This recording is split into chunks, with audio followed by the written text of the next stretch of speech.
দর্শক দেখুন, একজন লোক এখানে রাস্তা দিয়ে যাচ্ছিল, বন্যা হয়েছে, কোথা থেকে মাছ চলে এসেছে, লোকটা কিন্তু মাছটা পেয়ে গেল, কি ভাগ্য দেখুন। তারপরে দেখুন এখানে মাছ ধরছে সবাই, মাছগুলো কি লাফালাফি করছে, বেশ চমৎকার দৃশ্য কিন্তু দেখা যাচ্ছে। সবাই মাছগুলো ধরছে, মাছগুলো লাফিয়ে লাফিয়ে উঠছে আর ওরা নেট দিয়ে ধরছে। কি দারুণ দৃশ্য দেখুন দর্শক, এইরকমই মজার মজার সব আজকে মাছ ধরার দৃশ্যগুলো দেখাবো, যেগুলো দেখলে আপনাদের খুবই ভালো লাগবে। এই লোকটার বুদ্ধি দেখুন, লাঠিতে বসিয়ে দিয়ে খাবার লাগিয়ে দিয়েছে, এখন পানিতে দেওয়ার সাথে সাথে মাছগুলো লাগছে, একসাথে কতগুলো মাছ ওঠে দেখুন, কি দারুণ দৃশ্য।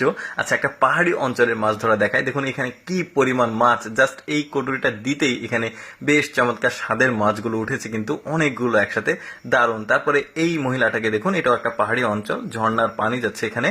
আর মাছগুলো দেখুন, এগুলো চিংড়ি মাছ, কাঁকড়া ভাববেন না, এক জাতের আলাদা জাতের চিংড়ি মাছ, এগুলো পাহাড়ি অঞ্চলে হয়, পাথরের মানে কোটরে কোটরে লুকিয়ে থাকে।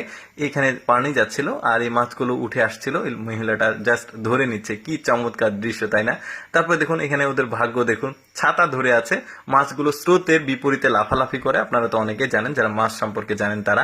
তো এই মাছগুলো লাফিয়ে লাফিয়ে উঠছে, ছাতা ধরলেই ছাতার উপরে মাছ উঠে আসছে। তারপরে দেখুন এটাও পাহাড়ি একটা অঞ্চল, এখান দিয়ে হালকা করে পানি যাচ্ছিল, আর এই পাথরটার নিচে দেখুন কি পরিমাণ টাকি মাছ এসেছে, মানে ওরা উপরে ওঠার চেষ্টা করছিল কিন্তু এখানে এসে আটকে গেছে।